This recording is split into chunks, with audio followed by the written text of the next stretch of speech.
peserta. Yang pertama, menonaktifkan mikrofon selama narasumber menyampaikan materi. Yang kedua, apabila ada pertanyaan, boleh ditulis dalam fitur chat. Dan mohon menggunakan bahasa yang santun selama kegiatan berlangsung. Nah, untuk menumbuhkan semangat kebangsaan, sebelumnya mari kita bersama-sama menyanyikan lagu Indonesia Raya. Kepada seluruh peserta dimohon mengambil sikap sempurna.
Baik, selanjutnya marilah kita dengarkan bersama-sama sambutan dari Ketua Mata Garuda Riau, Ibu Livia Oktaviani DPSS MA. Kepada Ibu Livia, kami persilahkan. Assalamualaikum warahmatullahi wabarakatuh. Waalaikumsalam warahmatullahi wabarakatuh. Terima kasih banyak saya ucapkan kepada moderator Kak Fauziah dan juga Kak Fajri serta Kamila yang sudah hadir pada malam hari ini. Izinkan saya menyambut semua peserta yang ada di room ini kali ini ya. Assalamualaikum warahmatullahi wabarakatuh. Selamat malam semuanya. Selamat malam. Terima kasih. Mungkin kita memang kurang banyak ya di sini ya. Maunya ada 100, 200, 5.000 gitu kali ya. Biar lebih semarak begitu. Selamat malam semuanya. Perkenalkan saya Livia, Ketua Mata Garuda.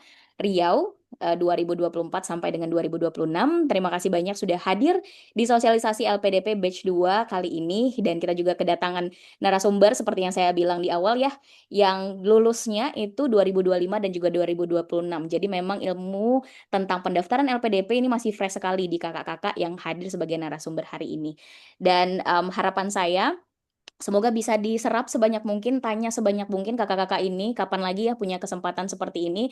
Dan kalau nanti misalnya bisa terkoneksi, itu akan lebih baik lagi untuk teman-teman mungkin bisa tanya dan kebingungan-kebingungan yang dimiliki begitu. Jadi memang webinar kali ini saya ingin mengucapkan banyak terima kasih juga kepada para ini ya pengurus ya, ada Kak Rani juga yang baru saja hadir dan juga Kak Nashuka. Jadi memang kita bertiga ya, saya, Kak Rani dan juga Kak Siti itu yang setting semuanya. Jadi memang dengan keterbatasan, tapi insya Allah, bukan insya Allah ya, Alhamdulillah bisa terlaksana dengan baik hari ini. Dan kalau kawan-kawan yang ingin membagikan webinar ini, linknya kepada teman-temannya, dipersilahkan. Kita mari sama-sama belajar. Dan untuk yang mungkin ketinggalan, nanti kita juga akan upload di YouTube dari Mata Garuda Riau. Nah, jadi aman ya, tenang ya. Kalau misalnya nanti ada ketinggalan, bisa di rewatch lagi di sana. Mungkin segitu aja ya, harapan saya besar bahwa pendaftar dari Riau akan banyak karena memang untuk daerah 3T sendiri di Riau saat ini ada Kepulauan Meranti dan juga Bengkalis. Jadi boleh dimanfaatkan selama memang masih bisa mendaftar untuk 3T jadi karena memang opportunity-nya jauh lebih besar daripada teman-teman mengambil mungkin jalur-jalur lain. Dan ya, bisa diserap nih nanti ilmu-ilmu dari Kamela dan juga Kak Fajri. Sekian dari saya kembalikan kepada Kak Fauzia. Terima kasih. Terima kasih Kakak Livia, terima kasih atas ucapannya, atas sambutannya, dan motivasinya. Semoga kita jadi lebih semangat lagi nih untuk belajar, berkembang, dan memberikan kontribusi terbaik untuk bangsa. Oke, baiklah, mari kita masuk kepada sesi utama dalam webinar kali ini, yaitu sesi diskusi. Nah, tolong dong kepada teman-teman yang hadir di room Zoom kali ini, tolong diketikkan kalian ini berasal dari kota mana aja. Aku mau lihat nih animo pendaftar dan yang hadir pada hari ini ada dari mana aja.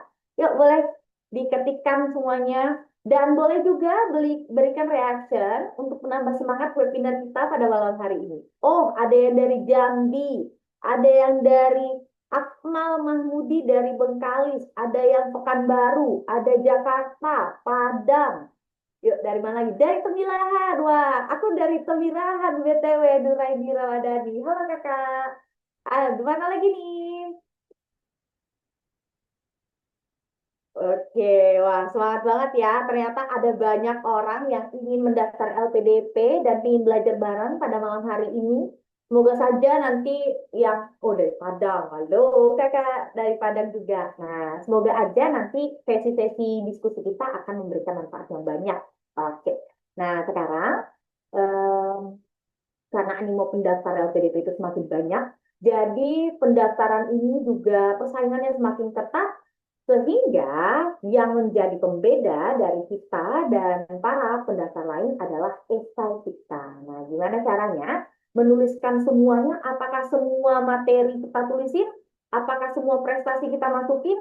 Apakah semua pengalaman kita masukin? Jargon-jargon serta serta semangat kita masukin juga ke dalam esai. Nah, kita nggak tahu nih seperti apa. Kira-kira bagusnya seperti apa? Kita tanya kepada para narasumber kita. Nah, malam hari ini izinkan aku memperkenalkan narasumber pertama kita yang akan eh, menyampaikan materi kedua. Oke, pada malam hari ini izinkan aku untuk menyapa dua narasumber kita. Yang pertama ada Kakak Mela Kusumasari SSI. Halo Kakak. Halo semuanya. Halo Nah, Kak Faiza. halo semuanya. Oke. Dan yang kedua ada Kakak Fadri Katami MSC. Halo Halo Kakak. Kak, halo semuanya. Sudah siap Kakak untuk Eh, bercerita dan berbagi dengan kami semua? siap, Bismillah, siap. Insya Allah. Nah, jadi untuk sesi pertama kita berikan kepada Kakak Mela terlebih dahulu. Nah, sebelumnya akan saya perkenalkan terlebih dahulu em, background dari Kakak Mela. Nah, Kakak Mela Kusuma Sari SSI adalah awardee LPDP Afirmasi daerah batch 1 tahun 2026, jenjang magister luar negeri. Saat ini beliau sedang mempersiapkan studi untuk luar negeri di Universitas of Bristol di UK dengan jurusan Environmental Analytical Chemistry dan University of Wisconsin Madison di US dengan jurusan Environmental Chemistry and Technology. Nah, beliau merupakan lulusan kimia di Universitas Riau dan saat ini berkarir sebagai Environmental Laboratory Analyst sekaligus Technical Supervisor di Laboratorium Pengujian Lingkungan Dinas Lingkungan Hidup Kabupaten Bengkalis. Nah, selain aktif di dunia profesional, Kak Mela juga aktif dalam berbagai kegiatan lingkungan nih.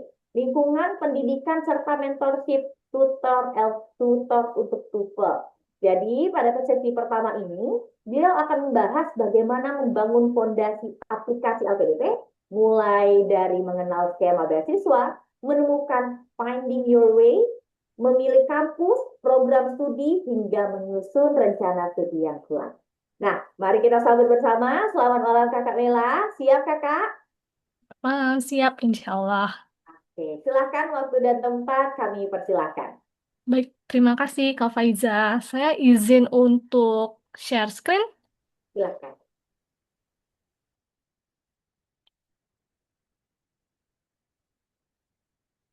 Udah kelihatan?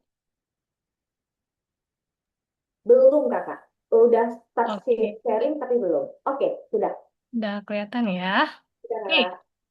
Bismillahirrahmanirrahim. Assalamualaikum warahmatullahi wabarakatuh. Selamat malam teman-teman semuanya yang sudah hadir di Zoom ya.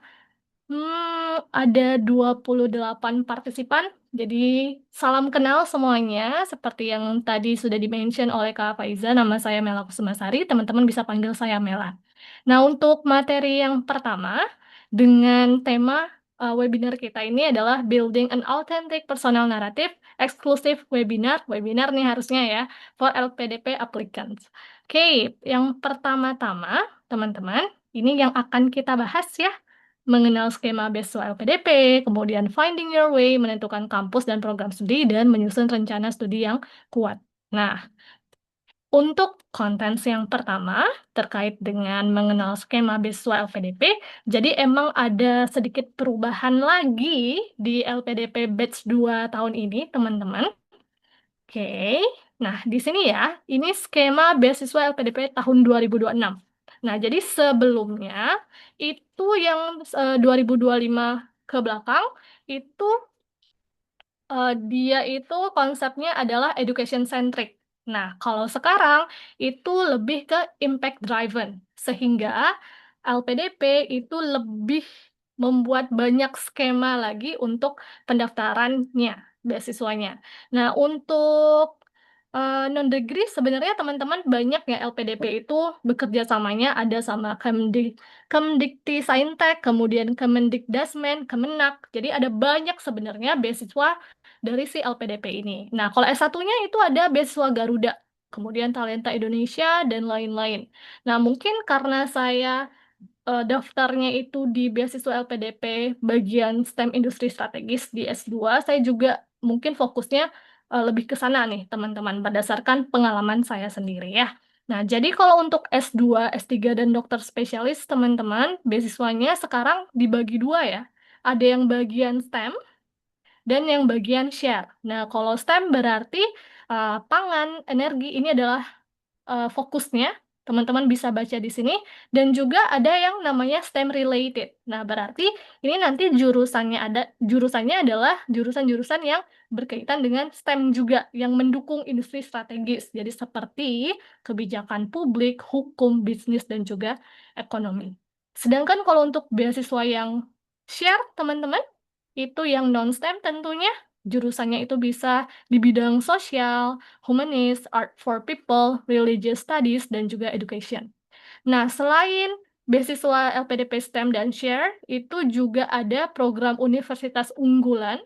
Jadi universitas-universitas yang ternama di dunia itu masuk ke program ini. Kemudian ada program afirmasi dan program untuk PNS, TNI, Polri, serta program dengan skema partial funding.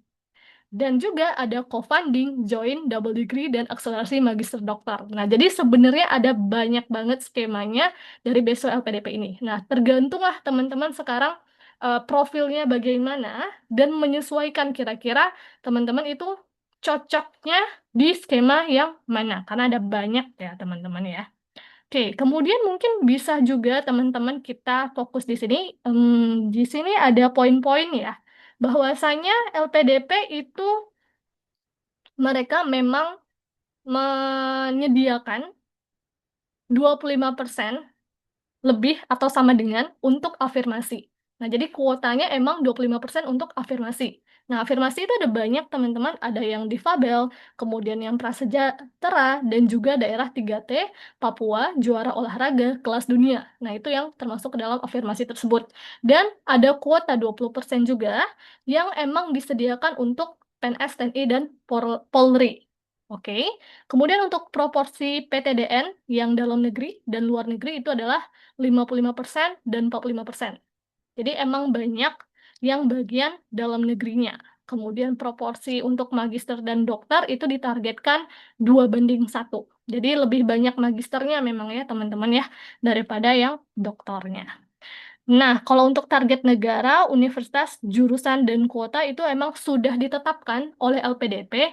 Nanti teman-teman bisa berselancar di websitenya LPDP ya untuk mencari uh, buklet perguruan tinggi tersebut. Oke, dan untuk saran dari LPDP-nya sendiri, mereka itu mendorong ke universitas unggulan, teman-teman, termasuk ke negara yang non-English speaking dengan kualitas yang tinggi. Oke, kemudian juga untuk program-program seperti co-funding itu dikatakan akan juga mendapat dorongan juga ya teman-teman ya untuk kerjasama antar negara tersebut. Alokasi jumlah beasiswa menyesuaikan ketersediaan dana. Nah itu ya. Dan kemudian untuk proporsi STEM dan juga share tadi, kalau untuk STEM itu 80% teman-teman, jadi emang banyak banget untuk anak-anak STEM ya. Kemudian kalau untuk yang non-STEM atau share itu maksimalnya di sini 20%. Nah, maksimalnya 20% untuk share dan minimalnya 80% untuk STEM. Jadi emang untuk STEM itu berpeluang tinggi, tapi tidak menutup kemungkinan juga untuk anak-anak share mendapatkan beasiswa LPDP ya. Oke, jadi silahkan nanti kalau misalnya teman-teman mau daftar beasiswa LPDP, disesuaikan juga dengan profil teman-teman. Karena nanti perbedaannya ada di passing grade di tiap tahapnya. Oke, nah jadi untuk yang tahun 2026, yang tahap 2 ini, yang sedang dibuka beasiswanya adalah ini teman-teman, yang bisa teman-teman lihat di screen-nya. STEM, share, kemudian akselerasi double degree, joint degree, kerjasama khusus di beberapa kampus ya, non-degree, dan juga beasiswa khusus kementerian. Nah, kalau untuk kementerian, ada dari Kemenak, Kemendikbudristek, Kemendikti-Saintek, itu teman-teman juga nanti harus mengacu ke website-website dari kementerian tersebut untuk lebih jelasnya. Oke, ini yang tahap 2 ya, yang buka beasiswanya sekarang. Kalau untuk dokter spesialis juga buka ya, tiap 2 bulan sekali kalau untuk dokter spesialis. Oke, nah mungkin ada yang masih bingung apa itu STEM dan share teman-teman. Jadi kalau untuk STEM, beasiswa STEM Industri Strategis adalah program beasiswa dengan fokus pada pengembangan sumber daya manusia unggul di industri strategis bidang pangan, energi, pertahanan, dan lain-lain. Nah, jadi nanti kalau misalnya teman-teman buka buklet dari list program perguruan tinggi negeri ataupun perguruan tinggi dari luar negeri itu sudah dipetakan teman-teman industri strategis bidang apa, jurusannya ini, dan universitasnya ini. Udah emang dipetakan oleh si LPDP-nya. Nah, kalau untuk beasiswa share, teman-teman, ini adalah program beasiswa dengan fokus pada pengembangan sumber daya manusia unggul di bidang sosial, budaya, humaniora, keagamaan, pendidikan, dan bidang lainnya. Oke, kemudian kalau untuk proses seleksinya, itu ada beberapa tahap ya. Uh, Pertama tentu aja teman-teman harus registrasi dulu ya, daftar dulu. Nah, kemudian lengkapi profilnya, kemudian buat esai, kemudian seleksi administrasi. Jadi yang data-data yang sudah teman-teman submit tadi, akan diseleksi, kemudian bakat skolastik.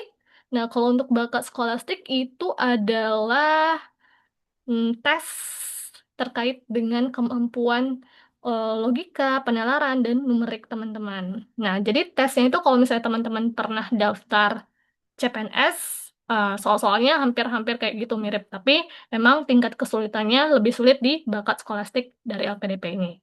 Oke, kemudian setelah teman-teman nantinya lulus bakat skolastik, seleksi yang terakhir itu adalah substansi, atau dalam hal ini adalah wawancara. Nah, itu adalah seleksi terakhir ya, nanti ketika teman-teman daftar LPDP. Oke, nah untuk yang tahap 2 ini teman-teman pendaftaran seleksinya lagi berjalan ya, dari tanggal 30 Juni sampai 31 Juli nanti. Jadi kira-kira sebulan lebih 1 hari lah teman-teman punya waktu. Oke, jadi silahkan bagi teman-teman yang mau coba daftar, coba aja ya. Oke, kita lanjut aja.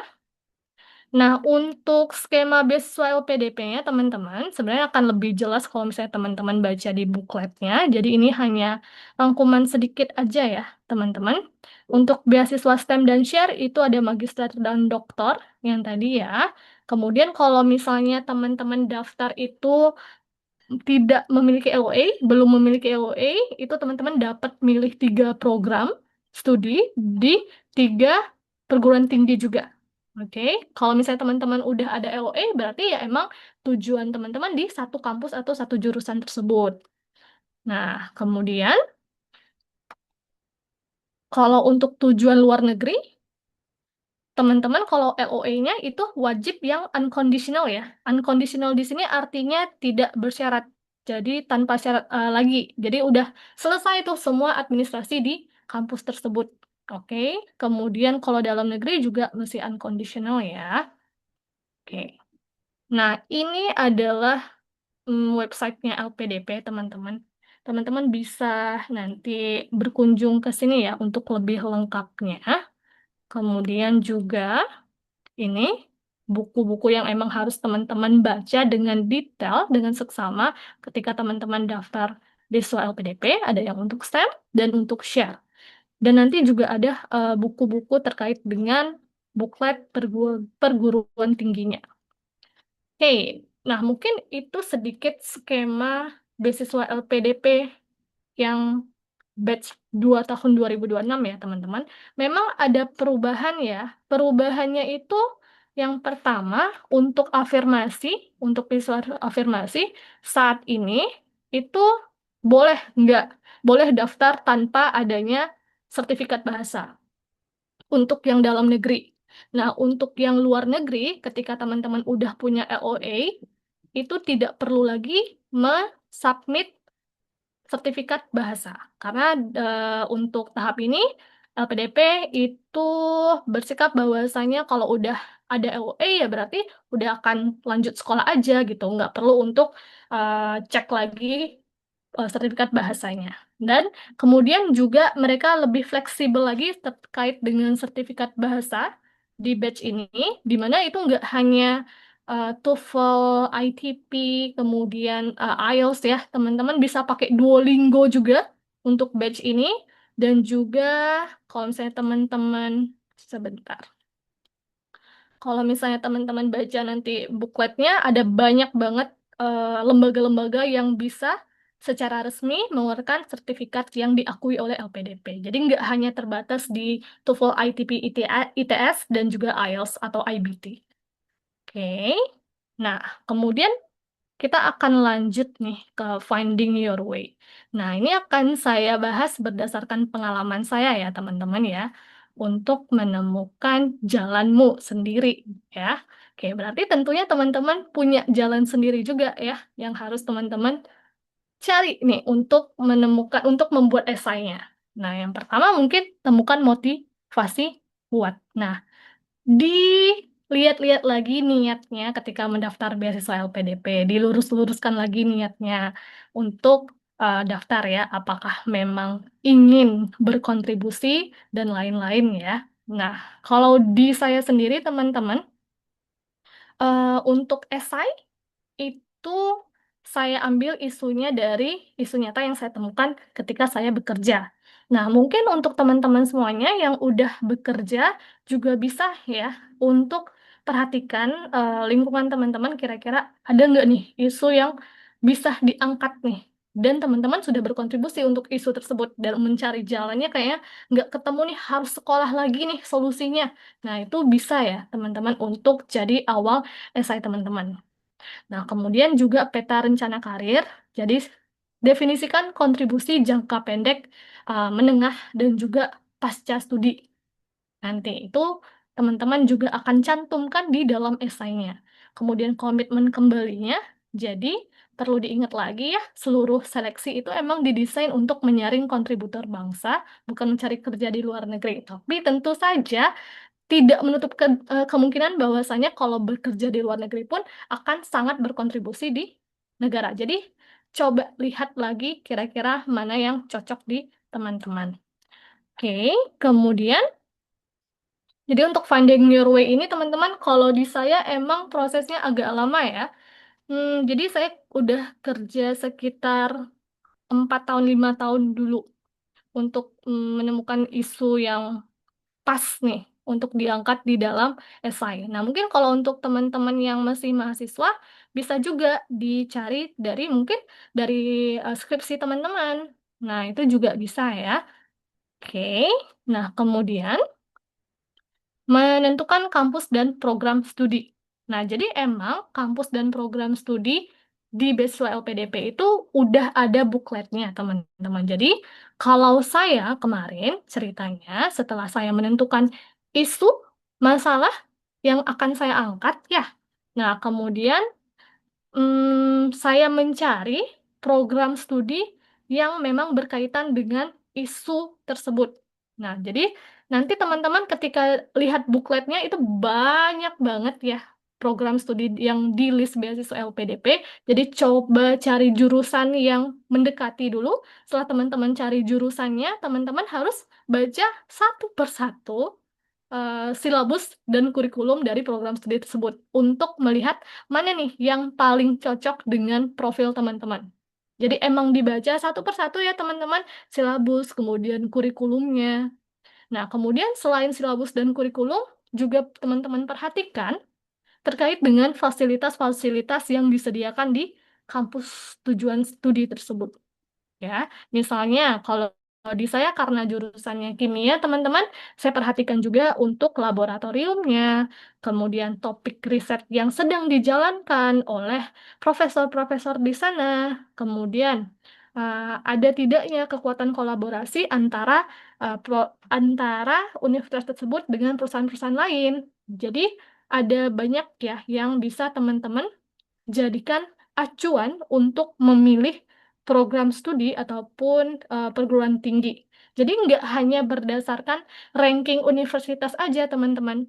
Kalau menurut saya yang paling penting, yang paling kuat adalah ketika teman-teman bisa menemukan program studi yang sangat sesuai dengan profil teman-teman sendiri. Nah, jadi nggak hanya terkait dengan ranking ya, tentunya ranking juga penting, tapi ada yang lebih penting lagi, yaitu kesesuaian kurikulum, kemudian fasilitas-fasilitas lain, serta profesornya. Oke, kemudian di sini teman-teman, nah juga ini ya, alineasi tujuan karir juga penting ya. Apakah teman-teman nantinya mau jadi periset, mau jadi dosen, mau jadi guru, dan lain-lain itu juga harus sesuai nanti, harus ada benang merahnya dari awal esai sampai nanti di akhir. Oke, nah mungkin itu yang bisa saya bagikan untuk kampus dan program studi. Jadi intinya di bagian 4 ini teman-teman, ketika teman-teman nanti mau memilih program studi yang mana. Kita akan lanjutkan ya ke menyusun rencana studi yang kuat. Menyusun rencana studi yang kuat. Nah, ini juga berkaitan, akan sangat-sangat berkaitan dengan topik yang kita bahas sebelumnya, terkait dengan memilih program studi tadi. Ya kan? Karena ketika teman-teman nanti menulis esainya, untuk merencanakan studi yang kuat, teman-teman tentunya udah harus tahu dulu terkait dengan kurikulum, mata kuliah yang akan disediakan oleh kampus tujuan teman-teman. Nah, jadi emang pemetaan akademiologisnya itu penting ya. Tunjukkan benang merah yang kuat antara mata kuliah pilihan yang teman-teman ambil dengan keahlian praktis yang ingin teman-teman bawa pulang untuk menyelesaikan isu yang sudah teman-teman angkat nantinya di esai. Kemudian nggak hanya akademis ya teman-teman, non-akademisnya juga harus perlu diperhatikan. Nah, jadi harus juga merancang target pengembangan diri selama studi, topik riset tesisnya, serta keikutан sertaan teman-teman asosiasi internasional, ataupun juga kontribusi teman-teman nantinya di masyarakat itu bagaimana. Nah, itu ya, untuk menyusun rencana studi yang kuat, poinnya di situ teman-teman. Tetap akan merujuk ke kampus dan program studi yang teman-teman pilih tadi. Oke. Nah, mungkin itu aja sedikit pemaparan dari saya, teman-teman. Semoga membantu sedikit ya terkait dengan beasiswa LPDP ini. Thank you for your attention. Teman-teman bisa reach out saya di Instagram ataupun email saya di sini ya, kalau misalnya ada yang ingin ditanyakan. Mungkin itu saja, saya kembalikan ke moderator, Kak Faizah. Terima kasih banyak semuanya. Terima kasih Kakak Mela atas insight-nya. Wah, keprok atuh teman-teman semuanya, boleh kasih reaction dulu. Wah, ini keren banget ya. Ternyata banyak hal yang bisa kita pelajari dari Kakak Mela, terutama melihat skema terbaru LPDP 2026 yang ternyata berbeda sekali dari tahun-tahun sebelumnya dan ada perubahan lagi nih. Di batch 1 bahkan di batch 2 juga berbeda.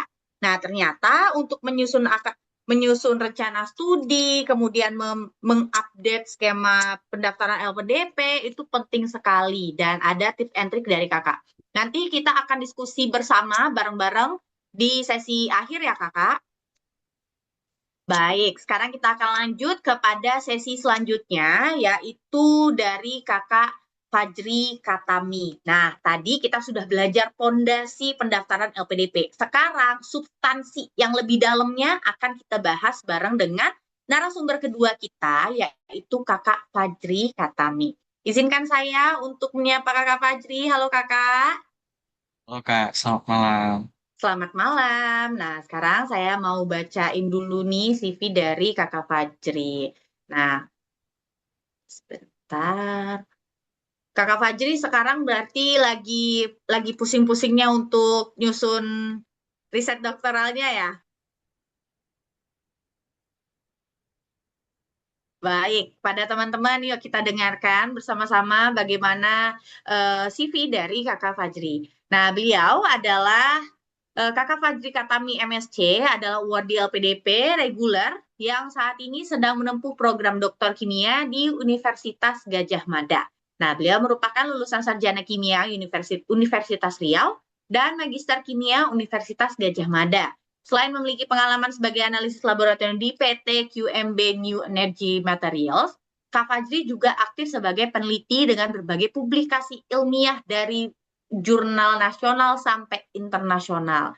Nah, dan kakak juga aktif dalam forum ilmiah nasional dan internasional. Di bidang organisasi, beliau juga mengemban amanah sebagai Kepala Departemen Pengembangan Sumber Daya Manusia Mata Garuda Riau periode 2022-2024. Selain itu, beliau juga aktif sebagai staf Departemen Pengembangan Sumber Daya Manusia, Himpunan Mahasiswa Pascasarjana Kimia, Departemen Kimia Universitas Gadjah Mada. Nah, pada malam hari ini, Kakak Fajri akan berbagi pengalamannya mengenai membangun personal naratif yang otentik. Nah, menyusun esai yang memiliki benang merah itu seperti apa, merumuskan rencana studi yang realistis itu seperti apa, serta menunjukkan kapasitas diri sebagai calon pemimpin yang kira-kira akan dilirik oleh reviewer itu seperti apa. Nah, mari kita sama-sama belajar bareng Kakak Fajri. Kakak Fajri udah siap dengan materinya? Ya Kak, siap, insya Allah. Siap. Mari kita bersama-sama menyimak kepada Kakak Fajri, waktu dan tempat dipersilahkan. Oke, terima kasih Kak Faiza. Selamat malam semuanya. Assalamualaikum warahmatullahi wabarakatuh. Sebelumnya izinkan suara saya terdengar dengan jelas Kak. Jelas, Kak? Oke. Sebelumnya izinkan saya untuk share screen ya, Kak. Eh, PowerPoint saya. Oke. Eh, apakah sudah bisa dilihat, Kak? Sudah Kakak? Oke. Baiklah. Seperti yang diperkenalkan tadi, saya Fajri Hatami. Saat ini saya sedang menempuh studi doktoral di Universitas Gadjah Mada. Dan saat ini saya akan menjelaskan tentang penulisan esai begitu ya. Jadi menyusun menyusun pencapaian untuk menjadi sebuah story dalam bentuk esai, menghubungkan pengalaman, tujuan studi dan kontribusi menjadi suatu cerita yang meyakinkan. Nah, sebelum saya mulai dari materi ini, saya ingin disclaimer dulu bahwasannya semua yang saya sampaikan ini adalah berdasarkan dari pengalaman saya mengikuti seleksi beasiswa LPDP.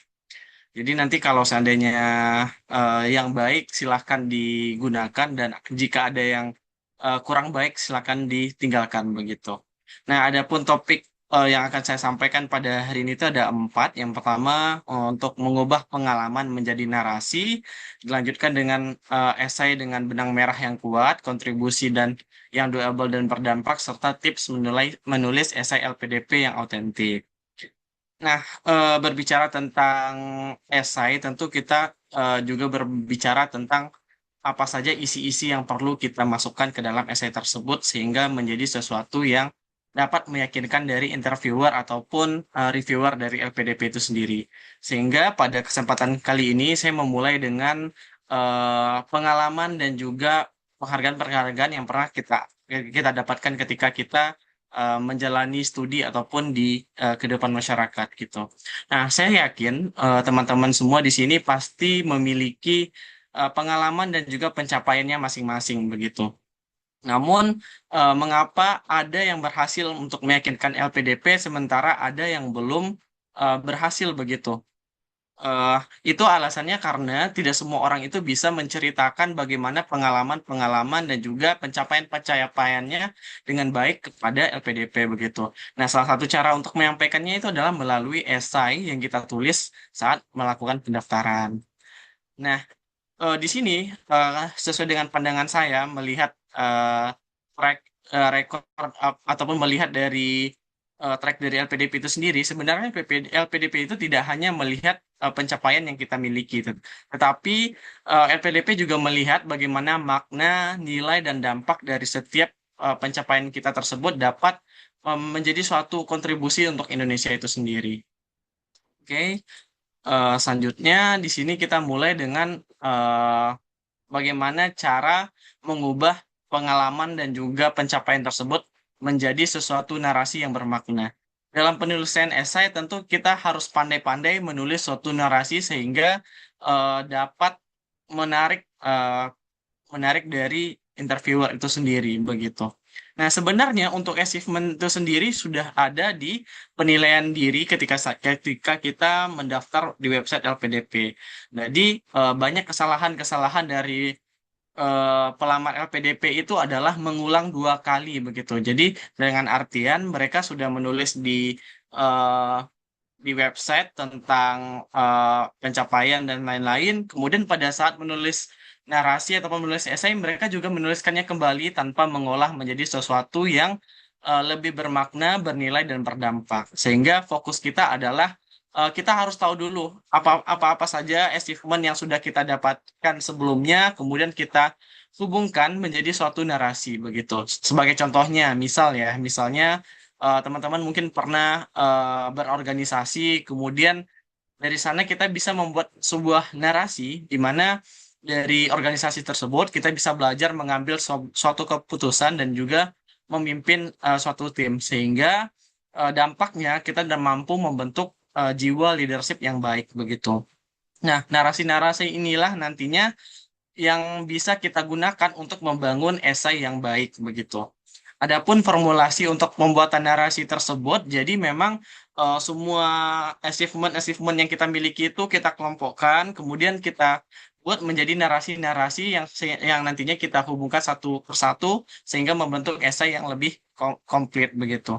Jadi untuk formula narasinya tersebut kita mulai dari apa saja yang sudah kita lakukan, apa saja yang sudah kita dapatkan, kemudian kita refleksikan, kita kita pikirkan dan kita pelajari apa saja yang sudah kita dapatkan dari pengalaman-pengalaman dan juga achievement tersebut.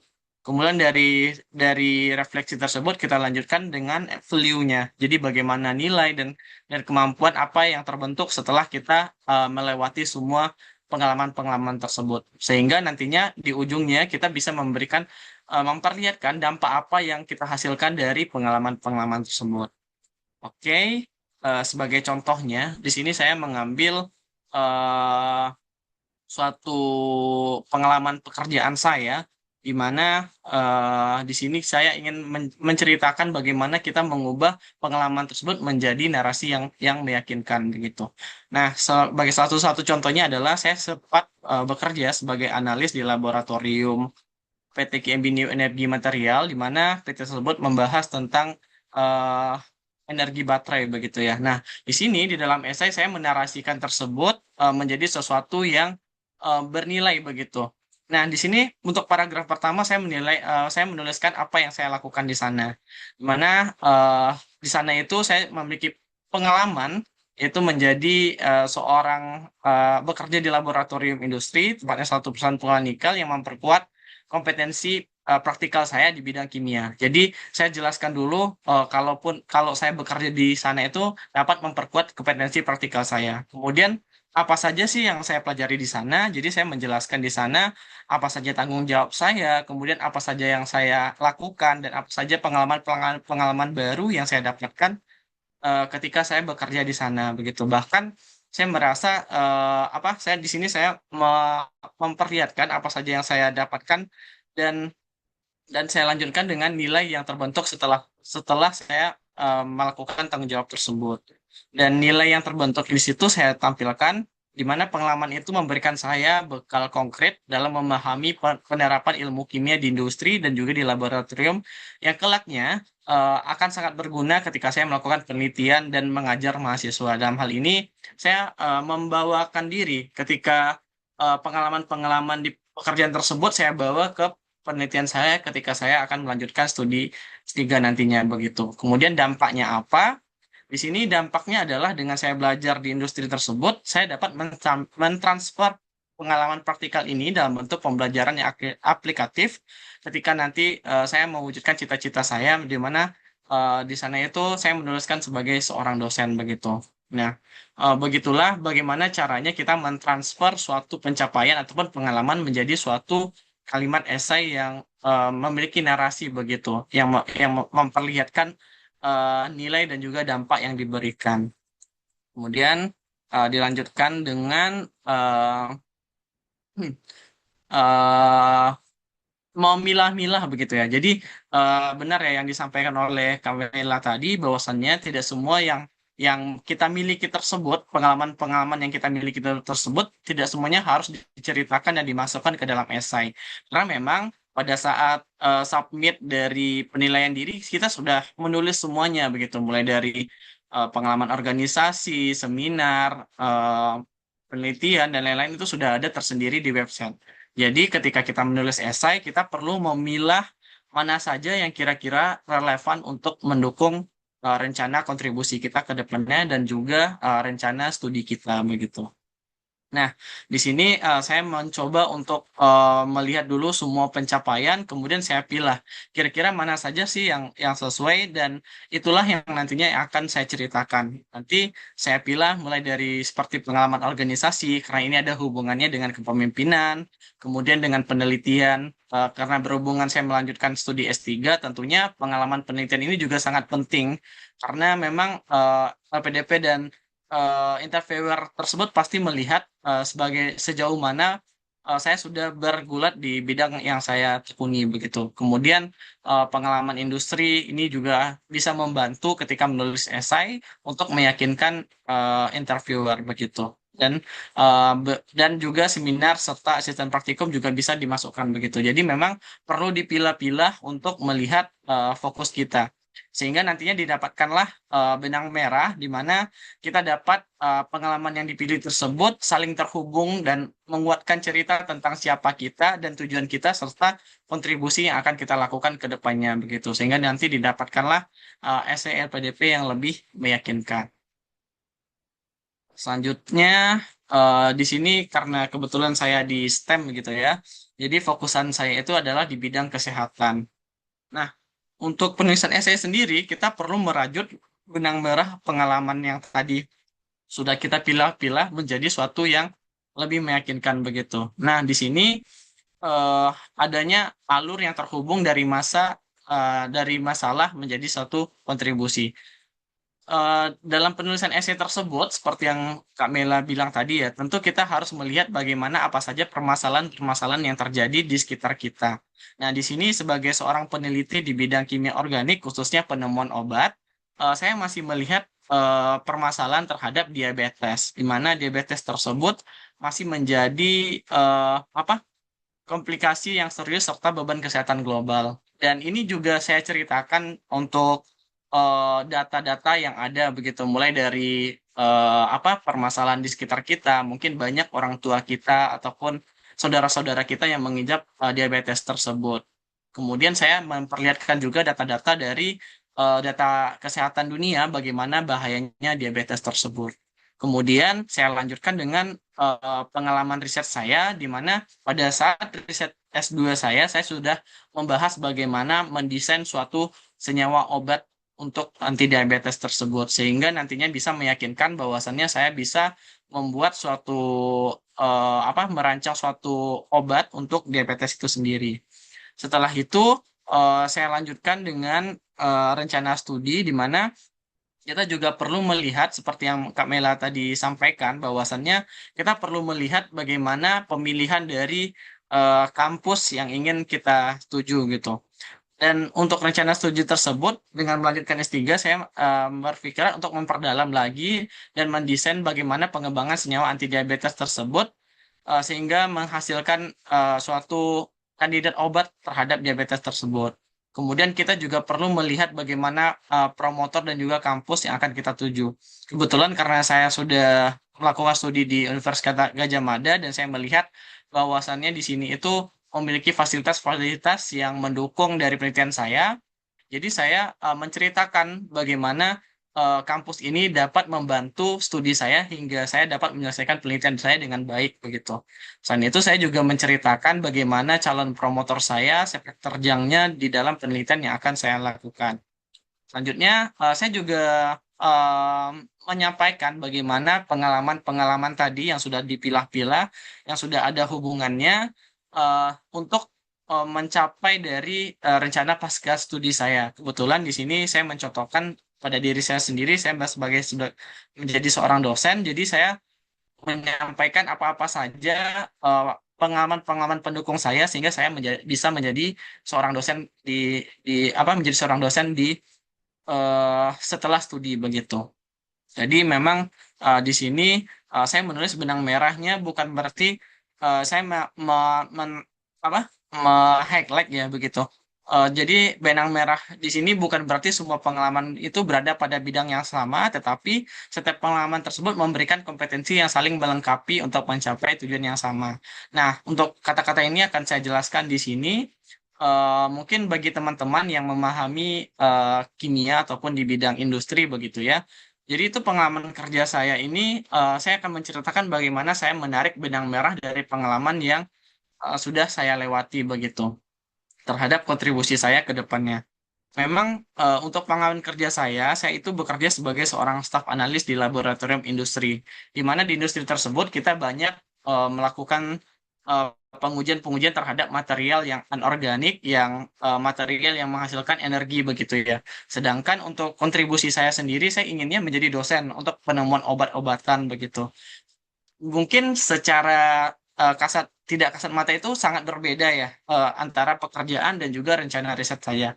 Namun untuk penulisan esai tersebut kita bisa mencari benang merahnya sehingga sesuatu yang terlihat saling berlawanan tersebut bisa menjadi satu kesatuan begitu. Jadi saya mentransfer lagi bagaimana pekerjaan-pekerjaan saya ketika di laboratorium material tersebut bisa memberikan dampak kepada saya ketika saya menjadi seorang dosen nantinya. Saya berpikir ketika saya bekerja di laboratorium, kemudian saya menggunakan instrumen-instrumen yang cukup jarang digunakan di kampus, tentunya akan memberikan insight baru kepada saya, dan itu sangat berpengaruh begitu. Ilmu-ilmu tentang instrumentasi tersebut tentunya nanti bisa saya bawakan kepada eh, calon mahasiswa saya ketika saya menjadi dosen nantinya. Selanjutnya, ketelitian, akurasi, dan juga integritas data ketika saya bekerja di industri tentu juga bisa saya bawakan ketika saya menjadi seorang peneliti begitu. Jadi memang kita menarik benang merah bagaimana suatu cerita tersebut walaupun terlihat dua hal yang berbeda tetapi bisa digabungkan menjadi sesuatu yang saling berhubungan begitu. Selanjutnya di sini bagaimana cara merumuskan kontribusi yang doable. Nah, di sini ada 4 hal yang saya highlight di mana relevansi dengan kebutuhan Indonesia, realistis kita, kemudian bagaimana keterukuran serta kesesuaian dengan bidang keahlian kita. Nah, di sini bagian saya di bidang kimia organik khususnya dalam bidang kesehatan. Relevansinya adalah bagaimana pengembangan obat berbasis bahan alam untuk mendukung kemandirian riset kesehatan dan menjawab tantangan kesehatan masyarakat Indonesia. Jadi memang untuk kontribusi ini masih perlu dilakukan pengembangan obat agar kita tidak terlalu bergantung kepada obat-obat dari luar begitu. Kemudian realistisnya saya memulai dari hal-hal kecil dulu. Ketika nanti saya menjadi dosen, saya memulai dengan melakukan pengajaran, melakukan penelitian, dan membimbing mahasiswa agar mampu menghasilkan riset yang berkualitas dan bermanfaat. Kemudian dari hal-hal realistis tersebut, saya mulai meningkatkan dan mengukur kapasitas tersebut sehingga dapat dikembangkan lagi melalui publikasi ilmiah di jurnal bereputasi, kemudian berkolaborasi riset dengan akademisi, industri, dan juga lembaga keilmuan, melakukan pengabdian kepada masyarakat berbasis hasil penelitian, serta membimbing mahasiswa dan lulusan yang kompeten begitu. Sehingga nantinya sesuai dengan bidang keilmuan saya, maka fokusnya nantinya itu adalah mengembangkan dari kimia organik dalam pengembangan obat berbasis studi komputasi dan juga eksperimental. Jadi menurut saya, ketika kita menulis esai tersebut, tulislah kontribusi yang kuat, bukan dimulai dari memimpi yang besar, tetapi dari kompetensi yang dimiliki dan juga kebutuhan nyata yang ingin diselesaikan begitu.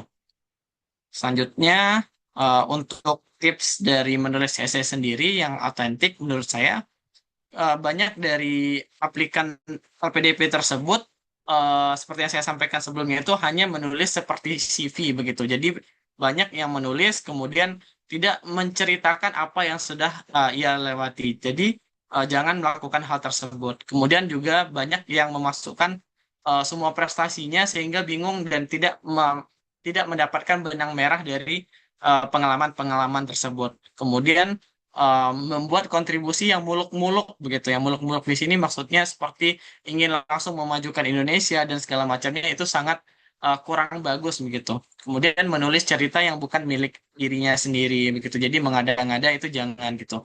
Maka buatlah suatu esai tersebut yang menceritakan bagaimana proses belajar dari pengalaman-pengalaman yang ada sehingga nantinya membentuk suatu benang merah yang konsisten gitu ya. Jadi yang memiliki alur cerita yang sesuai dan realistis serta menunjukkan siapa diri Anda yang sebenarnya. Jadi jadi kalau menurut saya jangan hanya menceritakan apa yang telah dicapai tetapi tunjukkan juga mengapa pencapaian itu penting, bagaimana pencapaian itu membentuk diri Anda dan juga kemana pencapaian itu akan membawa kontribusi kita ke depannya. Nah, dalam penulisan esai sendiri, saya juga memberikan saran ya, karena memang kembangan AI yang sangat pesat begitu ya, dan kita perlu juga menggunakan AI tersebut dalam menulis esai. Namun perlu diperhatikan do dan don't-nya yang ketika kita melakukan penggunaan AI ketika menulis esai begitu. Jangan sampai nantinya kita menulis itu seluruhnya itu semuanya adalah dari AI. Kemudian kita copy paste hasil tersebut tanpa revisi. Kemudian menggunakan cerita atau pengalaman yang bukan memiliki kita eh, sehingga esai yang kita buat itu terdengar seperti tulisan AI. Maka dari itu gunakanlah AI itu dengan bijak, di mana kita bisa menggunakan AI itu sebagai brainstorming ide, memperbaiki struktur dan alur tulisan, memeriksa tata bahasa serta proofreadingnya. Jadi kalau dari saya sendiri biasanya saya akan menulis terlebih dahulu sesuai dengan eh, pola yang saya sampaikan sebelumnya sendiri, kemudian saya akan coba untuk berdiskusi dengan AI, bagian mana yang masih kurang dan bagian mana yang perlu dipertajam begitu. Kemudian yang paling banyak saya gunakan ketika menggunakan AI adalah untuk memeriksa tata bahasa dan kejelasan kalimat sehingga kalimat yang saya gunakan itu bisa diterima oleh orang banyak sekaligus begitu. Jadi AI ini dapat membantu untuk menyusun kata-kata, tetapi hanya kita sendiri yang dapat menceritakan pengalaman, refleksi, dan tujuan hidup kita. Jadi gunakanlah dengan bijak begitu untuk memperkuat esai yang sudah kita susun sebelumnya.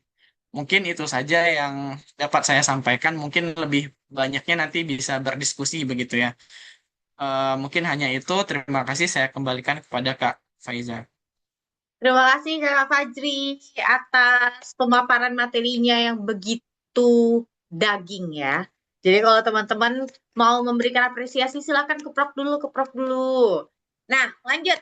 Habis ini kita akan masuk ke sesi diskusi. Silahkan teman-teman yang mau ngasih pertanyaan ditulis di dalam kolom chat. Jadi saya akan buka 3 pertanyaan terlebih dahulu. Yang pertama saya akan membacakan pertanyaan yang sudah kalian tulis ketika kalian mendaftar menggunakan link.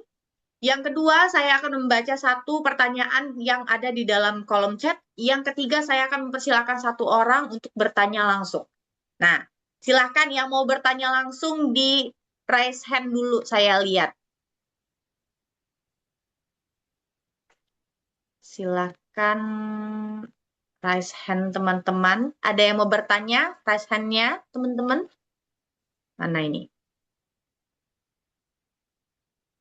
Adakah yang mau bertanya? Kalau tidak ada, saya akan baca pertanyaan yang sudah teman-teman tanya di... Oh, itu udah ada. Kakak Aida Nur Hanafia. Silakan Kakak Aida diaktifkan audio, boleh diaktifkan juga kameranya, dan sampaikan pertanyaannya. Baik, terima kasih Kakak. Saya mohon maaf tidak bisa on cam ya Kak. Saya izin nanya nih Kak. Jadi kan sebelumnya tuh pernah daftar juga sih LPDP di tahap 2 tahun 2025, tapi saat itu nggak lolos di substansi. Karena saya minta pandangan dari kakak-kakak Awarde, apakah saat itu saya mungkin salah pilih prioritas urutan jurusan gitu Kak.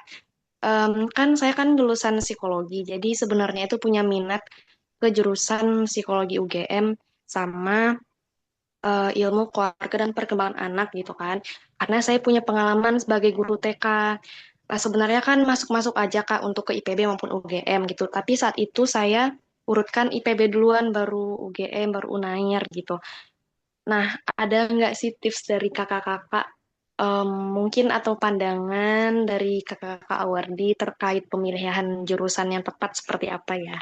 Terima kasih, Kak. Sama-sama. Baik, Kakak Aida, itu tadi pertanyaannya. Silahkan, apakah Kakak Fajri atau Kakak Mela mau menjawab? Mungkin nanti bisa dilengkapi sama Kak Mela juga. Mungkin izin menjawab dulu ya, Kak. Kalau menurut saya untuk pemilihan kampus sendiri, biasanya saya lebih melihat bagaimana kebutuhan dari yang kita inginkan begitu. Jadi ketika kita mendaftar kampus tersebut, kita melihat apa yang ingin kita dapatkan ketika kita mendaftar kuliah, lalu disesuaikan dengan ketersediaan di tempat kuliah tersebut. Contohnya mungkin eh, kakaknya tadi maunya di UGM, kemudian di UGM itu ada apa aja gitu. Mungkin di IPB itu ada apa aja. Nanti disesuaikan apa yang ingin dicapai di sana, lalu eh, dari sanalah untuk memilihnya begitu. Kemudian juga dilihat bagaimana yang disampaikan Kak Mela tadi ya, bagaimana reputasinya, kemudian bagaimana apa eh, sarana dan prasarananya, kemudian juga dilihat bagaimana promotor-promotornya yang di sana begitu. Jadi memang menyesuaikan dengan apa yang ingin kita cari ketika kita melanjutkan studi begitu. Kalau menurut saya begitu, mungkin ada tambahan dari Kak Mela. Oke, baik, terima kasih Kak Fajri ya. Eh, izin menjawab juga tadi pertanyaan Kak Aida ya terkait dengan pemilihan kampus. Tadi belum berhasilnya di bagian substansi dan merasa kalau misalnya pemilihan kampusnya itu urutannya belum tepat. Nah, berdasarkan pengalaman saya sendiri, Kak Aida, jadi saya kan ini yang percobaan keempat ya, baru berhasilnya ya. Dan dan gagalnya 3 gagal yang awal itu di bagian substansi terus. Nah, jadi substansi terus apanya tantangannya. Nah, jadi waktu substansi itu juga ditanyakan. Jadi salah satu pertanyaan wajib kayaknya ya, yang ditanyakan ketika substansi itu adalah kenapa memilih program studi tersebut dan kenapa urutannya seperti itu. Nah, kemarin itu salah satu yang mungkin menyebabkan saya gagal juga adalah ketika saya menjawab pertanyaan tersebut, saya mengurutkannya itu berdasarkan ranking. Nah, berdasarkan ranking kampus. Nah, sepertinya eh, dan itu mereka langsung interviewersnya itu langsung "Hmm, masih dangkal ya kayak gitu. Alasannya ya kayak gitu. Padahal sebelumnya sebenarnya saya udah menyiapkan alasan-alasan yang lebih dalam lagi, tapi pas saya mention awal, alasan pertama itu ranking kampus. Nah, jadi agak blunder di situ. Nah, kayaknya itu juga salah satu ya, mungkin penyebabnya. Nah, sama seperti yang dimention oleh Kak Fajri tadi ya, mungkin Kak Ida juga coba petakan dulu nih si IPB-nya bagaimana, si UGM-nya bagaimana. Nah, yang mana nih yang paling cocok, yang sesuai dengan profil Kak Ida, dengan kontribusi Kak Ida selama ini, setelah bekerja, setelah kuliah, yang mana nih yang paling sesuai juga untuk menyelesaikan isu masalah yang Kak Ida angkat. Nah, baik itu seperti tadi ya di slide-nya, baik itu terkait dengan fasilitas kampus, kemudian riset dari kampus tersebut, apa-apa aja topiknya, mendukung nggak nih dengan isu yang Kak Aida angkat gitu. Kemudian juga kurikulum. Nah, yang paling penting juga kurikulum. Mata kuliah yang Kak Aida ambil di kampus tersebut, mata kuliah tersebut membantu nggak nantinya untuk menyelesaikan isu yang Kak Aida angkat. Nah, mungkin itu ya sedikit sharing juga untuk Kak Aida, semoga sedikit membantu. Terima kasih. Terima kasih atas jawabannya kakak-kakak semua. Bagaimana Kak Aida? Udah tercerahkan ya Kak? Oke, lanjut. Saya akan membacakan pertanyaan dari kolom chat dari kakak Siti Nasyuka. Nah, pertanyaannya, apakah kakak Fajri sudah punya instansi mengajar saat ini? Bagaimana cara meyakinkan LPDP untuk mendapatkan pembiayaan doktoral meski kita belum memiliki home base university? Apakah kemarin Kak Fajri melampirkan surat pernyataan promotor yang menyatakan persetujuan co-promotor dari perguruan tinggi dalam negeri? Surat keterangan yang menyatakan kesesuaian bidang riset dengan kebutuhan lembaga, instansi, atau perusahaan dari pemimpin lembaga, instansi, atau perusahaan. Jika iya, apakah suratnya diminta dari kampus atau dari perusahaan sebelumnya bekerja? Nah, terakhir, saat ini pendidikan doktoral luar negeri dianggap mampu memberikan pengalaman riset yang lebih baik dan punya exposure pada ekosistem riset yang lebih besar. Nah, bagaimana kita mempertimbangkan kampus di dalam negeri sebagai kampus tujuan studi doktoral dibandingkan kampus luar negeri? Sepertinya ini pertanyaannya lebih ditanyakan kepada Kakak Fajri terlebih dahulu. Nah, silakan Kakak Fajri diberikan jawabannya. Baik, terima kasih Kak sebelumnya. Jadi sedikit berbagi pengalaman gitu ya Kak, karena ini membahas tentang surat pernyataan promotor yang menyatakan persetujuan kopromotor dari perguruan tinggi dalam negeri. Jadi kebetulan itu saya sebenarnya mendaftar LPDP ketika S3 itu ada 2 kali, di batch 1 2025 dan juga batch 2 2025. Di batch 1 itu kebetulan memang di persyaratannya itu meminta untuk surat pernyataan promotor dan itu memang benar ada formatnya dan harus disubmit gitu, ada keterangannya. Jadi memang saya melampirkan surat pernyataan tersebut. Namun di batch 2 2025 itu peraturannya berubah lagi begitu dan itu tidak diwajibkan karena memang tidak diwajibkan jadi saya tidak melampirkan lagi surat pernyataan promotor yang menyatakan persetujuan ke promotor dari perguruan tingginya. Jadi sebagai saran dari saya silakan mungkin nanti ketika mengisi form penilaian diri tersebut bisa dilihat Kak apakah itu wajib atau tidak. Kalau semisalnya memang wajib, ya silakan diminta langsung kepada promotor dan juga kopromotornya. Namun kalau tidak wajib, menurut saya juga tidak masalah untuk tidak mencantumkan begitu. Karena memang pada batch 2 itu saya tidak mencantumkan karena memang tidak wajib begitu. Kemudian kalau surat keterangan yang menyatakan kesesuaian bidang riset dengan kebutuhan lembaga, karena kebetulan saya itu masih belum memiliki home base begitu ya, jadi saya tidak membuat surat keterangan tersebut.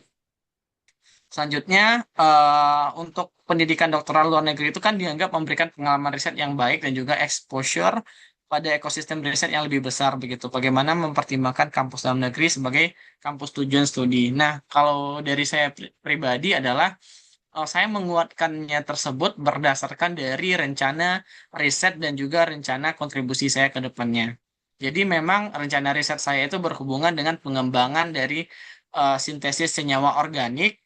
Jadi dari sana saya menjelaskan begitu. Dari tema riset tersebut saya menjelaskan bahwasannya kampus di dalam negeri saja itu sudah cukup untuk membantu saya melakukan riset tersebut. Apalagi di kampus tujuan saya tersebut juga eh, memiliki riset yang cukup dalam mengenai eh, riset yang akan saya tuju. Sehingga saya menyatakan bahwasannya eh, apa penelitian di dalam negeri saja sudah cukup begitu. Jadi memang berdasarkan dari apa yang ingin saya tuju dan bagaimana sarana dan prasarana penunjang dari penelitian yang akan saya tempuh. Jadi memang itu saya jelaskan betul di esai LPDP saya menjelaskan bagaimana fasilitas fasilitas laboratoriumnya karena kebetulan saya itu eh, bergelut di komputasi dan juga laboratorium bahasa. Saya menjelaskan kalau di kampus ini sudah ada laboratorium komputernya untuk menunjang komputasi, kemudian sudah ada laboratorium ini sebagai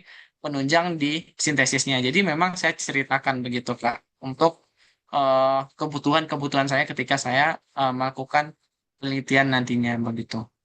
Mungkin itu dari saya Kak. Kalau ada yang kurang mungkin bisa ditambahkan lagi. Ya, Kakak Mela ada yang mau ditambahkan, Kak? Mungkin kalau untuk dari pertanyaannya lebih ke S3 ya. Jadi mungkin Ya, dari saya cukup dari baik. Kak Fajri aja. Ya, ya, baik. Kalau gitu, saya akan izin untuk membacakan pertanyaan yang sudah teman-teman berikan ketika mendaftar di link kemarin. Nah, ada sebenarnya ada beberapa pertanyaan yang sudah terjawab selama sesi diskusi, jadi saya pilih ada yang berbeda saja. Nah, yang pertama saya ada rencana ambil jalur double degree ITB Belanda. Kira-kira apakah kakak-kakak punya insight tertentu tentang ini? Nah, yang kedua, apa kesalahan yang harus dihindari calon pendaftar LPDP, terutama ketika pengisian profil sampai ke submit pendaftaran? Dan yang terakhir, bagaimana cara mendapatkan peluang besar diterima LPDP, terutama bagi yang lintas prodi? Nah, itu Kak. Silahkan dijawab pada Kakak Mela dan Kakak Fajri. Mungkin Kak Mela bisa duluan atau gimana? Silahkan Kakak Mela terlebih dahulu. Oke, tadi ya terkait ada 3 pertanyaan ya berarti ya. Ya. Terkait dengan double degree ITB Belanda. Kemudian yang kedua tadi terkait Eh, apa saja yang harus dihindari supaya lolos? kemudian yang Kemudian yang terakhir, cara mendapatkan peluang yang besar, terutama yang lintas prodi. Oke. Nah, untuk yang ITB Belanda itu kan double joint degree ya.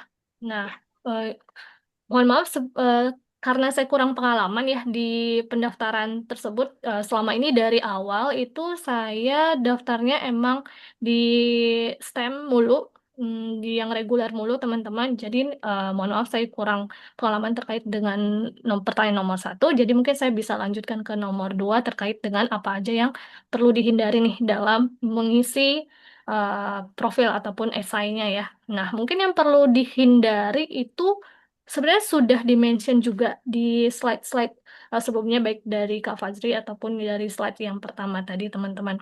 Yang perlu dihindari itu adalah ketidakcocokan atau ketidaklinearan dari pengalaman-pengalaman teman-teman ke esainya yang nanti menjadi goals teman-teman.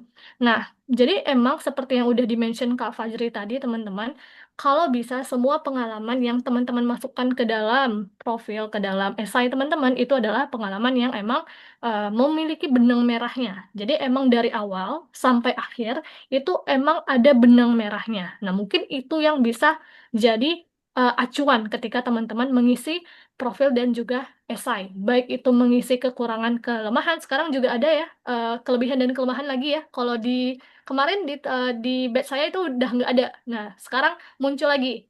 Nah, itu juga diperhatikan eh, kelebihan kelemahan apa yang teman-teman tampilkan yang bisa teman-teman atasi. Jadi kelemahannya itu juga harus tahu nih cara mengatasi kelemahannya itu gimana. Nah, jadi nanti ketika ditanyakan oleh panelisnya itu udah bisa jawab. Karena walaupun di batch saya itu kemarin nggak ada tentang kelebihan kelemahan, tapi juga ditanyakan ketika diwawancara saat itu. Nah, kemudian yang esai tadi intinya harus ada benang merahnya. Apapun yang teman-teman masukkan harus ada benang merahnya. Nah, kemudian untuk yang ketiga tadi supaya memperkuat peluang kalau dia emang beda lintas Lintas prodi ya. jurusan, Lintas beda jurusan ya. prodi. Mm-mm. Kalau itu teman-teman intinya adalah kenapanya, kenapa teman-teman lintas jurusan. Nah, alasan kenapanya itu yang harus kuat. Nah, tentunya alasan tersebut kan teman-teman nih yang tahu ya. Nah, kenapa itu menjadi alasan kuat teman-teman harus pindah prodi? Apakah peluang prodi yang ingin dipindahkan ini lebih baik dari segi pekerjaan teman-teman kah? Apakah itu membantu peran teman-teman saat ini untuk menjadi entah itu pekerja yang lebih baik atau dosen yang lebih baik dan sebagainya. Mungkin itu dari saya, Kak Faizah. Baik, silakan Kak Fajri, ada tambahan nggak? Baik, Kak. Mungkin saya coba menambahkan dari jawaban Kak Mela tadi, tapi jawabannya mulai dari yang jawaban nomor dua dulu ya. Karena memang yang pertama kita sama-sama nggak pernah sampai di crowdfunding gitu. Jadi nggak tahu yang double degree itu bagaimana begitu. Jadi jawaban yang untuk yang nomor dua tadi udah dijawab semuanya, bagaimana mendapatkan benang merah dan lain-lain. Mungkin tambahannya itu hanya di bagian apa? Kebenaran dari setiap hal yang kita masukkan, mulai dari sertifikat, keasliannya itu tolong diperhatikan lagi. Jangan sampai nanti kita mengupload berkas-berkas yang mungkin palsu ya. Dan setahu saya kalau ada yang palsu begitu, udah ada, kalau nggak salah itu udah ada blacklistnya kalau kedapatan begitu. Kemudian juga diperhatikan sertifikat-sertifikat yang diupload, jangan sampai nanti ketukar gitu. Yang satunya misalnya masukin tentang surat-surat malah ke-upload di sertifikat itu kan juga bermasalah ya. Karena memang dulu itu ada teman saya yang kejadian seperti itu. Jadi ada beberapa hal yang lupa di-upload, ya akhirnya gagal di administrasi. Mungkin itu sih yang perlu diperhatikan. Jadi ketika mengisi formulir pendaftaran, isian esai dan lain-lain, mohon diperhatikan, dicek lagi berulang kali untuk memastikan bahwasannya itu benar-benar sudah benar gitu. Kemudian untuk jawaban yang ketiga ya sama ya seperti yang dengan Kak Mela sampaikan, kalau memang ingin eh pindah lintas jurusan, pastikan alasannya itu benar-benar kuat. Karena memang semua yang kita lakukan itu adalah berasal dari diri kita sendiri, kita yang tahu alasannya apa, tinggal kita yang meyakinkan dari interviewer. Dan yang pastinya salah satu caranya adalah melalui essay terlebih dahulu, kemudian nanti kalau sampai substansi, kita bisa menjelaskan dengan baik kenapa kita pindah jurusan ataupun tidak lintas minat begitu ya. Kemudian untuk jawaban yang pertama mengenai double degree, ya mungkin izinkan saya untuk menjawabnya, namun ini dari segi yang nggak apa ya istilahnya itu nggak berpengalaman di sana, namun kalau seandainya sudah ada di list LPDP, tentu itu sudah baik begitu ya. Tinggal bagaimana alasan kita untuk memutuskan kenapa kita mengambil yang bagian Belanda tersebut. Apa yang ingin kita cari di sana, kemudian apa hubungannya dengan rencana riset dan juga rencana kita ke depannya. Apa yang bisa kita dapatkan dari sana. Kalau seandainya bisa mengemas tersebut menjadi sesuatu yang kuat, maka ya silakan gitu diambil, dipilih karena memang itu sudah ada listnya dari LPDP sendiri gitu. Jadi tergantung dari alasan kita kenapa kita memilihnya. Mungkin itu sih Kak kalau jawaban dari kita sendiri. Mungkin Kak Faiza sendiri ada tambahan barangkali. Ya, kalau saya sih double degree memang saya belum terlalu banyak tahu ya. Tapi kalau misalnya memang sudah ada rencana untuk keluar negeri, lebih baik pilih ke prioritas aja. Karena sekarang memang jalur yang prioritas itu lebih diutamakan kalau di batch di tahun 2026, terutama bagi teman-teman yang memang ambil jalur STEM begitu. Kemudian kalau untuk yang lainnya sih saya sama aja ya dengan kakak-kakak Fajri dan kakak Mela. Nah, selanjutnya kita mau membuka satu sesi pertanyaan lagi kepada teman-teman yang hadir di dalam room Zoom saat ini. Silakan raise hand dan akan ada kesempatan untuk bertanya satu penanya. Apakah ada yang raise hand? M. Azhar. Oke, silakan kepada Kak Azhar disampaikan pertanyaannya. Ya, baik Kak, terima kasih atas Sama-sama. kesempatannya. Perkenalkan, saya M. Ashar dari Sulawesi Selatan. Kebetulan saat ini berprofesi sebagai guru ya Kak ya, dan berencana untuk mengambil studi doktoral. Ya, mudah-mudahan bisa keterima di LPDP. Amin, amin ya Allah. Ya, silakan Kak Azhar. Lanjutkan Sampai pertanyaannya, Kak. kebetulan sebagai guru ini saya tidak punya banyak prestasi ya Kak ya. Atau nyaris dibilang saya tidak punya prestasi. Kemudian untuk istilahnya kontribusi di sebuah komunitas pun saya ndak begitu aktif ya di komunitas. Tapi saya punya keinginan yang kuat untuk kuliah S3. Dan selama ini memang yang apa namanya hal yang menurut saya sangat berkesan dari profesi guru saya ini yakni karena saya mengajar itu di daerah terpencil di wilayah kepulauan. Nah, kira-kira dengan profil yang seperti itu, apa nanti yang bisa saya tonjolkan Kak pada saat menulis esai?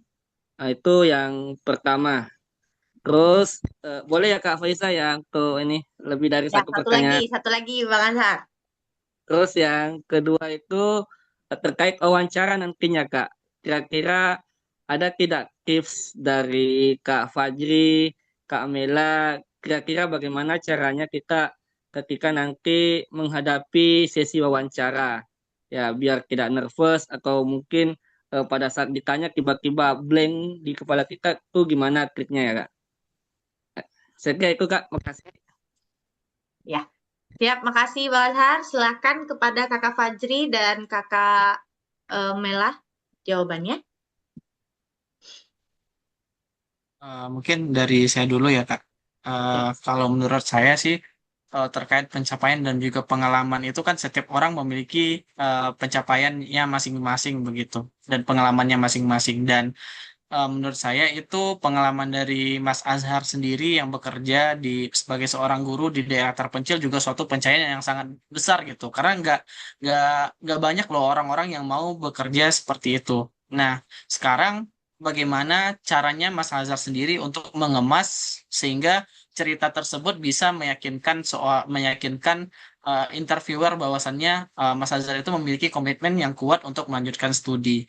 Nah, mungkin bisa menceritakan bagaimana impact-nya kalau seandainya Mas Azhar nanti lanjut S3, kemudian menambah ilmu lagi, kemudian bisa diterapkan di sekolahnya yang di daerah terpencil sehingga bisa menambah ataupun meningkatkan kualitas pendidikan di sana begitu. Jadi memang kalau dari saya sendiri adalah bagaimana cara mengemas cerita tersebut menjadi sesuatu yang lebih eh, kuat begitu, menjadi suatu alasan kenapa Mas Hazar itu harus melanjutkan studi dan bagaimana eh, apa bagaimana kontribusi Mas Nazar ke depannya untuk Indonesia melalui profesinya sebagai guru begitu.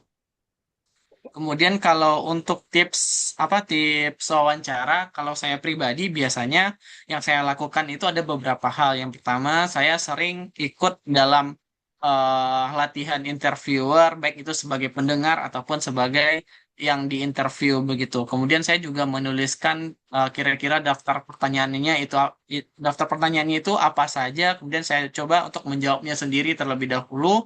Lalu saya coba juga untuk meminta koreksi dari teman-teman ataupun belajar melalui AI juga bisa begitu. Karena memang AI itu bisa memberikan insight-insight baru terhadap jawaban-jawaban kita. Kemudian kalau di situasinya, kalau memang lagi interviewernya, biasanya kalau ngeblank itu saya akan coba ambil nafas beberapa detik dulu, menenangkan diri, baru dilanjutkan lagi. Mungkin itu sih secara umumnya, mungkin bisa ditambahkan oleh Kak Mela juga nanti. Oke, baik. Terima kasih untuk pertanyaannya, Kak Azhar.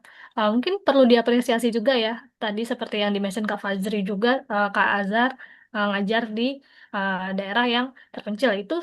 Itu udah cerita yang cukup kuat sebenarnya. Kalau mau diolah lagi, mau dikuatkan lagi.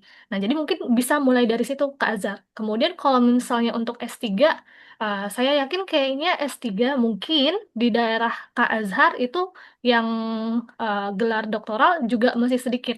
Nah, mungkin itu juga bisa ditambahkan juga seberapa banyak nih yang doktoral di eh, daerah kakak gitu.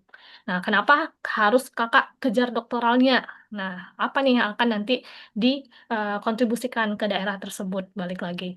Nah, kemudian mungkin untuk pertanyaan yang kedua terkait dengan tips wawancara. Hmm, Berdasarkan pengalaman saya sendiri, udah 4 kali substansi kan teman-teman. Jadi, pertanyaan yang kayaknya berulang dari interviewer itu yang pertama adalah terkait dengan pemilihan jurusan dan program studi.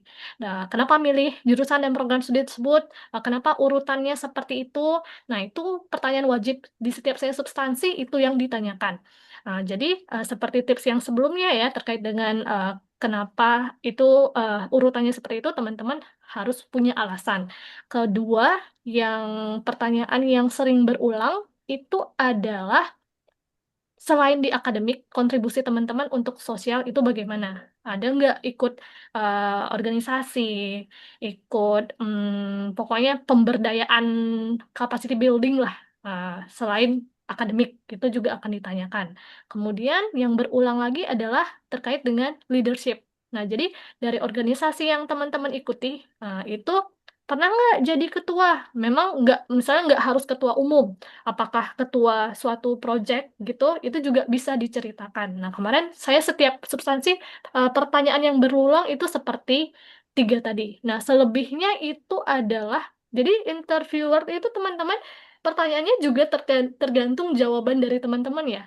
Nah, jadi pastikan jawaban teman-teman itu teman-teman saring gitu. Jangan terlalu excited atau terlalu takut. Jadi nantinya takutnya interviewernya nanya macam-macam jadinya.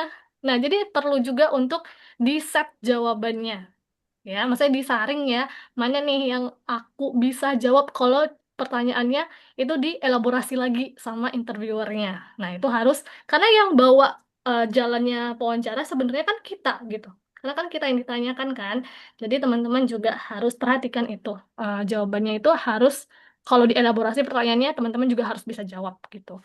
Mungkin itu ya, Kak Azhar.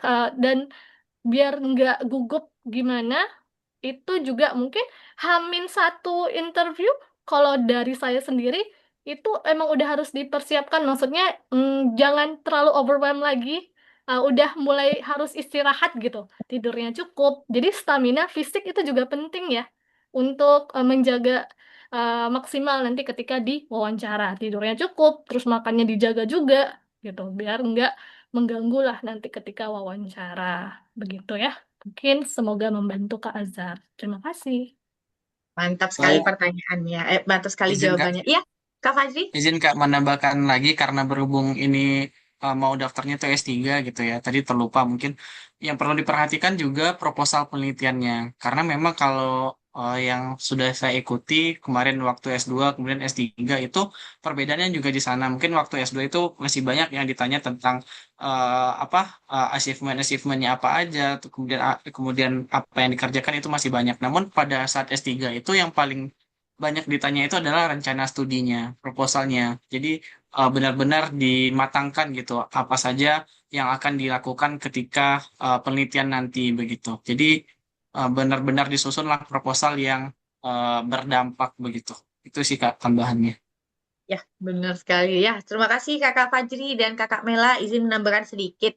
Jadi kalau misalnya Kakak Azhar merasa, aku nggak punya prestasi, aku bukan siapa-siapa. Menurut aku, kalau kita sudah mau berkontribusi untuk daerah, itu tuh kita udah something banget. Jadi, problem base itu jadi salah satu solusi. Nah, problem base yang ada di daerah 3T, terutama di tempat Kakak, nah itu adalah, itu jadi senjata utama karena kakak yang paling paham, karena kakak yang mau kontribusi di sana, karena kakak tahu masalahnya dan kakak berusaha untuk cari solusinya. Jadi you are the one gitu. Bisa jadi kakak adalah orang yang dicari oleh LPDP. Kemudian kalau wawancara yang kayak tadi, apalagi mau S3, jadi proposal studinya harus benar-benar dimakan lagi, harus dibaca ulang lagi gitu. Nah, ya udah nih teman-teman, kita udah sampai di penghujung acara. Terima kasih sekali atas kehadiran teman-teman semua, atas antusiasme teman-teman dari awal sampai akhir. Dan dari itu saya mau menyampaikan bahwa kita sudah sampai di penghujung webinar hari ini. Jadi semoga ada yang kita bisa bawa pulang malam hari ini. Dan kita juga bisa membangun bagaimana personal naratif yang kuat supaya cerita kita terdengar hebat, dan kita juga paham dengan jalan diri kita sendiri, bisa menghubungkan pengalaman kita, tujuan studi kita, kontribusi kita, sehingga kita bisa menjadi calon awardee LPDP ke depannya. Nah, saya mau menyampaikan apresiasi terbesar untuk kedua narasumber kita. Ayo teman-teman boleh reaction, boleh tepuk tangannya untuk kedua narasumber kita, Kakak Mela Kusumasari dan Kakak Fajri Khatami, atas ilmu, pengalaman, serta inspirasinya yang sudah diberikan pada kita pada malam hari ini. Dan kita ucapkan juga terima kasih kepada Ibu Livia Oktaviani Jufri, SSMA, dan seluruh panitia, serta seluruh peserta yang mengikuti webinar dengan penuh antusias dari awal sampai akhir. Semoga ilmu yang kita peroleh malam ini bisa jadi bekal berharga dan dalam mempersiapkan aplikasi LPDP, dan nantinya kita bisa berkontribusi dengan kontribusi terbaik kita untuk Indonesia. Nah, sebelum kita menutup acara ini, kita mau foto dulu. Nah, boleh teman-teman aktifkan kameranya, kita dokumentasikan. Kali aja ini bisa jadi sejarah ya. Kan kita nggak tahu nih, tahu-tahu nanti Kak Fajri jadi menteri apa gitu. Nanti kita kasih lihat, hey, ini loh saya pernah diskusi dan webinar bareng dia di Mata Garuda Riau. Wah, gitu ya. Oke, siap-siapkan wajah kalian, senyum terbaik. Kakak Livia udah siap untuk capture? 1, 2, 3. Oke, sudah Kak? Di room selanjutnya, di room 2-nya. 1, 2, 3. Oke, sudah Kakak Livia? Sip, bagus sekali. Terima kasih ya teman-teman. Kembali lagi saya